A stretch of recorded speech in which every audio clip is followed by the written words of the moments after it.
Kembang dan emas itu menunjukkan seseorang itu sebagai ratu dalam perkawinan itu. Kita tidak menafikan ya bahwa kita makeup artist merupakan salah satu pelaku bisnis, di mana keinginan klien itu menjadi nomor satu ya.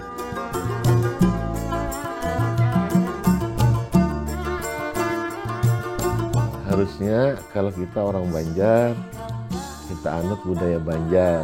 Jadi tahapan-tahapannya kita ambil yang Banjar gitu. Maksud saya gitu.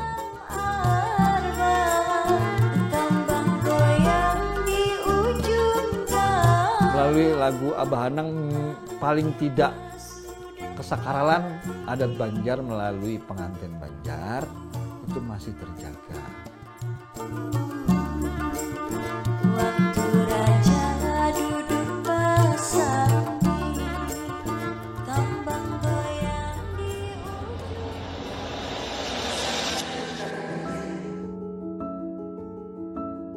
Begitu cepat waktu berlalu dan Desi dulu masih kecil, sekarang ternyata sudah siap di rumah sakit.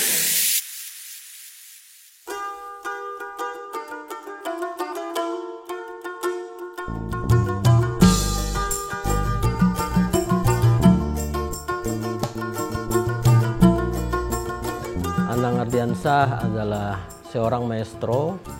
Beliau penyanyi dan pencipta lagu Banjar. Yang dimaksud lagu Banjar itu adalah lagu yang berbahasa Banjar dan lagu yang mengandung unsur kebudayaan Banjar.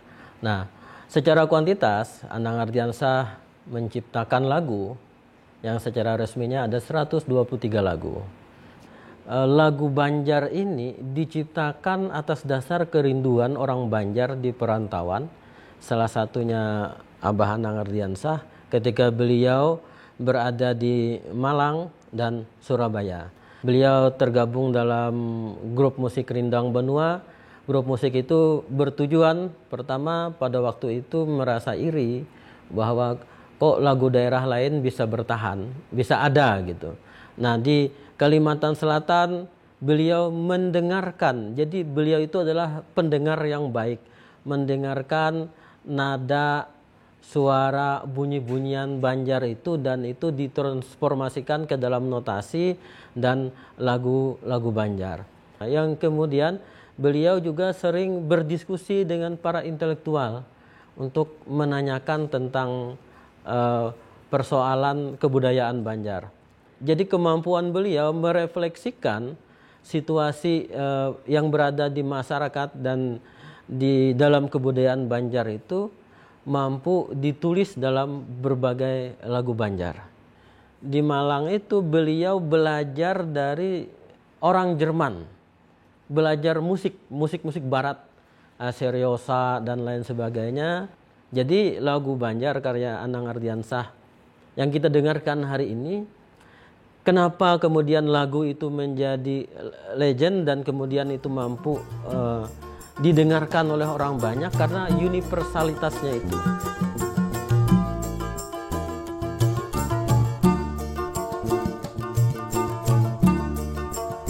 Sebagai ayah saya anak ketiga, walaupun secara khusus beliau tidak pernah mengajak kita anak-anaknya itu dalam proses kreatif beliau mencipta lagu atau beliau bermain musik, tapi saya di anak ketiga ini, saya akui bahwa darah itu sangat dominan di dalam diri saya, darah beliau itu. Walaupun saya tidak khusus diajarin sini untuk belajar untuk lagu Banjar. Tapi beliau adalah figur seorang ayah yang menurut saya ya tidak mau merepotkan anaknya sebenarnya. Secara dalam proses lagu, saya kebetulan yang dipercaya sama beliau untuk mengikuti mulai dari proses rekaman dan lain-lain di Jayabaya Malang itu. Saya mulai dari take vokal sama ilustrasi musik dasar dan lain-lain. Saya diajarin, saya tidak langsung diajarin, dilajari beliau lah Empati Akuan lagi 4. Itu album beliau terakhir, yaitu Banjar Etnis. Saya tahu akhirnya, oh begini, oh begitu akhirnya. Walaupun dalam diri saya terus terang aja ada darah beliau yang orang menilai kamu ini kayak persis kayak Abah Hikam. Ketika melobi orang, kita berbicara di depan, itu persis kayak Abah Hikam. Alhamdulillah saya bilang, saya sedikit menulari, walaupun tidak dalam proses penciptaan lagu, tapi itulah ayah saya. Walaupun beliau dikatakan asik sendiri waktu pada zamannya, tapi akhirnya kita merasakan saat ini betapa briliannya beliau, ayah yang sangat membanggakan, sehingga karya-karyanya sampai saat ini masih dikenang oleh seluruh masyarakat.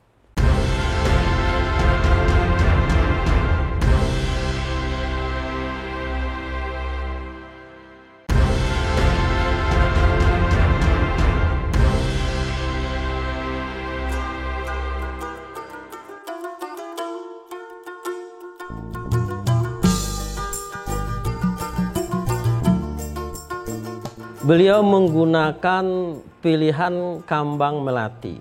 Melati warnanya putih dan baunya harum. Nah, ini kan menunjukkan bagi pengantin tidak hanya menampilkan estetika sesungguhnya, tetapi orang yang masuk ke dalam ritus peralihan dalam antropologi itu pasti akan mengalami kegugupan. Tetapi pilihan kambang melati itu menunjukkan agar pengantin tidak mengalami situasi gugup menjelang perkawinan. Kambang goyang di ujung galung, pengantinnya sudah batimung. Artinya pengantin sudah melewati masa transisi dari situasi biasa kepada batimung. Ini proses bagaimana seorang pengantin dikatakan raja dan ratu sehari. Jadi tidak hanya tampil dengan secara fisikly, tetapi juga dengan kualitas ragawi yang meyakinkan secara kesehatan dan secara estetis. Nah, waktu raja duduk basanding, kambang digoyang di ujung galung, amas murni pakaian putri, adat kawin orang bahari. Ini remembering artinya. Pak Anang mengingatkan bahwa pada perkawinan zaman dahulu itu ada persandingan, kemudian ada menggunakan properti perhiasan emas. Nah, kembang dan emas itu menunjukkan seseorang itu sebagai ratu dalam perkawinan itu. Kemudian urayakan mayang nang sakti. Ini menunjukkan bagaimana dunia perkawinan dalam antropologi itu namanya ritus peralihan. Itu sesuatu yang suci. Dia ingin menggambarkan perkawinan itu adalah peristiwa besar. Mengulang beberapa kali, urayakan mayang nang sakti, umpat akan belarut banyu, adat raja bermandi-mandi. Ini sampai 3 kali. 3 kali itu menunjukkan, seperti yang saya sampaikan tadi, bahwa ini adat besar, adat kerajaan. Jadi kalau kita baca dalam konteks sekarang, Abah Anang ingin mengingatkan bahwa Banjarmasin itu atau budaya Banjar itu sangat besar sekali, dan budaya ini terkait dengan tradisi kerajaan, terutama dalam acara mandi-mandi. Mandi-mandi artinya membersihkan badan untuk persiapan menuju jenjang perkawinan. Lagu ini ingin mencoba mematri bahwa ada adat orang zaman dulu yang mesti terus dijalankan, yakni mandi-mandi. Kita lihat acara mandi-mandi itu masih dilaksanakan di masyarakat di kampung-kampung atau di berbagai pelosok kota, dan sesungguhnya makna dari mandi-mandi itu kan mandinya di tengah jalan atau dikerumuni orang. Ini sebenarnya ada pesan bahwa dua pasangan ini not available, sudah saling memiliki Artinya yang lain jangan mendekat nih, sudah ada yang punya. Jadi itu pesannya dengan adanya mandi itu. Juga pesan dengan adanya bersanding itu.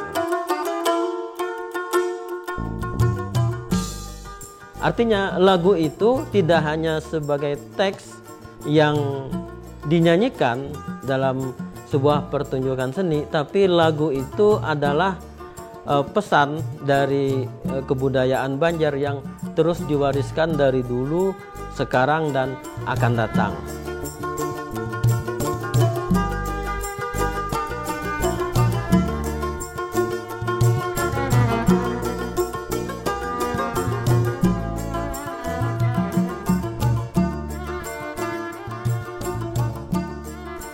Melalui lagu Abah Hanang paling tidak kesakralan adat Banjar melalui pengantin Banjar itu masih terjaga. Saya bilang kita menyanyi surui kambang goyang surui kambang melati. Itu suara Abah Hanang itu melengking ketika awalnya beliau karena terbawa rindang Banua, itu khasnya suara beliau. Mudah-mudahan suara beliau itu sampai saat ini masih menjadi memori orang-orang kita bahwa lagu Kambang Goyang itu penuh dengan mantra yang harus kita jaga sama-sama.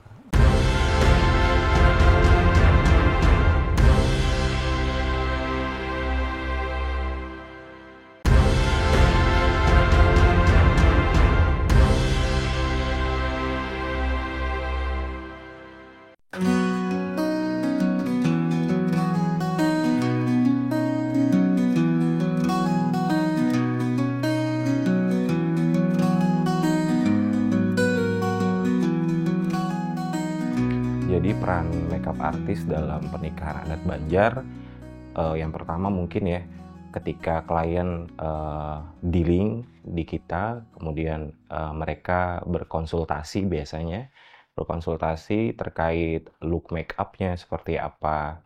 Kemudian kita diskusi juga nanti khususnya untuk adat Banjar, penggunaan makeup adat Banjar, itu biasanya kita diskusi mau pakai yang adat Banjarnya seperti apa, dari look keseluruhan sampai ke gaun juga kita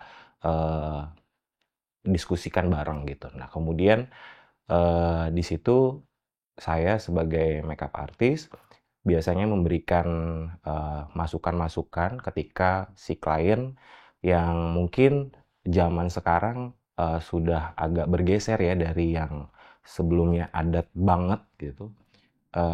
Mungkin sudah looknya berubah, apalagi untuk klien-klien yang dari generasi Gen Z itu tetap kita arahkan sebagai makeup artist.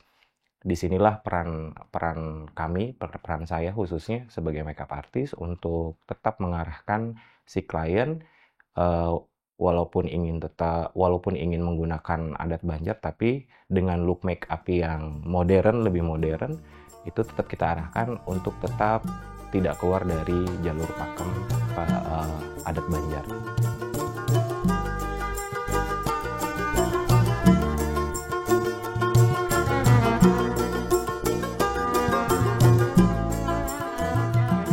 Pernikahan adat Banjar adalah ada beberapa proses. Jadi kalau zaman dulu antara dua pengantin ini kan tidak saling kenal. Jadi mereka dikenalkan oleh orang tua. Nah setelah jadi itu ada namanya besusuluh kalau misalnya udah oke, baru itu berdatang. Nah berdatang tuh dimulailah adat perkawinan Banjar. Jadi berdatang diterima, lalu ditentukan nikah dan kawinnya kapan. Jadi kita kalau Banjar sebelum nikah misalnya mandi-mandi. Jadi Banjar itu adalah setelah nikah mandi-mandi boleh berdua. Kalau sebelum nikah mandi-mandinya itu adalah boleh di masing-masing tempat.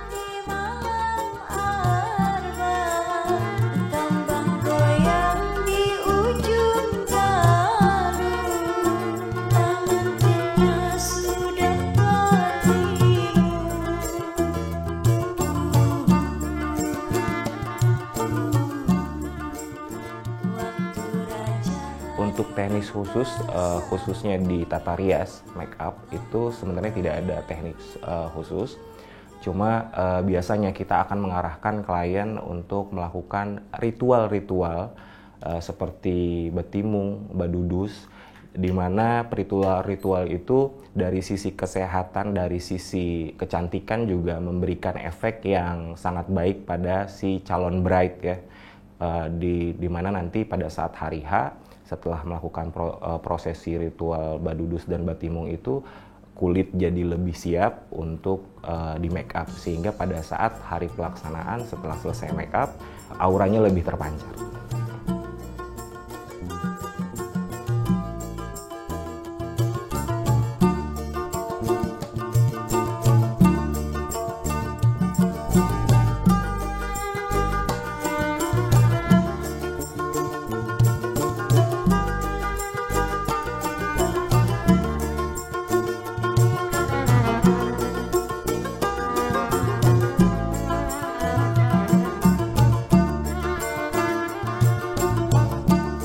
Kembang goyang itu adalah aksesoris yang melengkapi satu mahkota Banjar di kepala mempelai perempuan.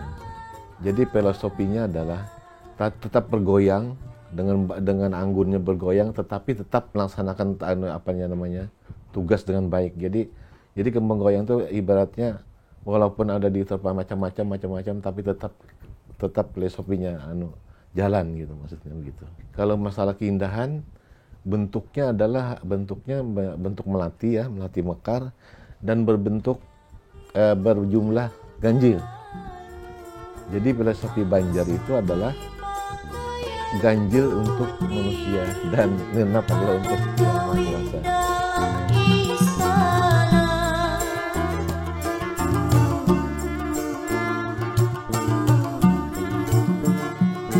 Yang saya pahami tentang kembang goyang dalam pernikahan adat Banjar itu merupakan salah satu aksesoris yang tidak bisa ditinggalkan di dalam pengantin adat Banjar ya, dimana kembang goyang itu menyimbolkan status sosial, kemudian memberikan simbol terhadap kehidupan berumah tangga, di mana simbol kembang goyang itu menandakan bahwa ketika terjadi masalah-masalah di dalam berumah tangga, si pasangan akan tetap teguh walaupun banyak tiupan-tiupan angin yang menerpa.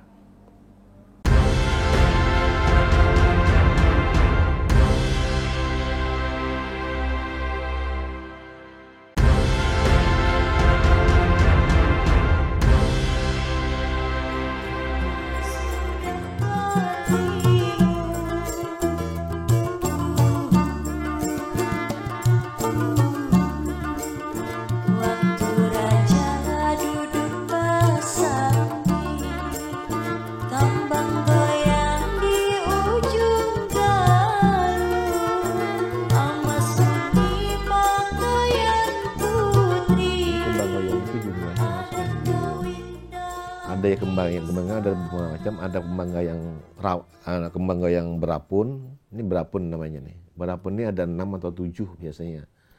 Jadi segala sesuatu itu di Banjar harus ganjil ya. Jadi yang genap itu adalah Allah Subhanahu wa taala. Nah, ada yang kembang goyang yang sisir kayak begini. Nah, kembang goyang sisir kayak begini. Jadi dicacapkan tetap bergoyang, tapi tetap dia tidak berubah cuma bergoyang. Jadi kehidupan tetap menempa itu apa ini dan segala macam tetap bergoyang. Tapi tetap dia kan sakralnya masih ada gitu. Jadi saya rasa itu bagus. Jadi mudah-mudahan anak muda sekarang bisa terinspirasi lah. Karena unik loh Banjar nih, kalau misalnya dari awal kita berdatang segala macam itu kan unik jadinya. Mudah-mudahan mereka bisa melaksanakan itu sekaligus melestarikan budaya.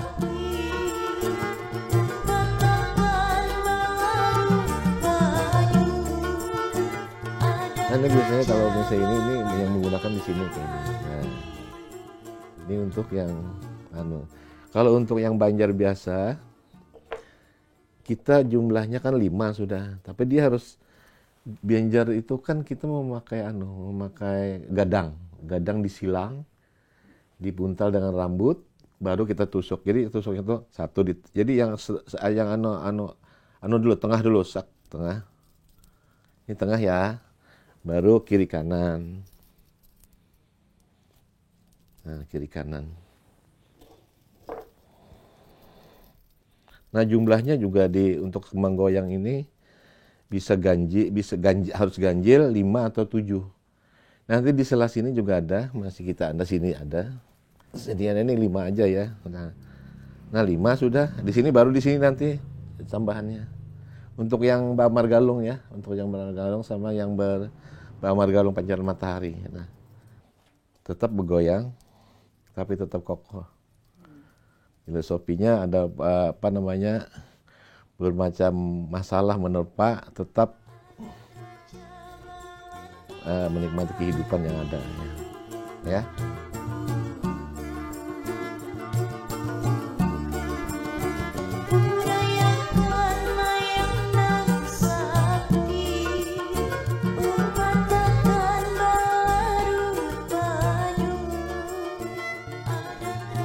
Kita tidak menafikan ya bahwa kita makeup artist merupakan salah satu pelaku bisnis di mana keinginan klien itu menjadi nomor satu ya.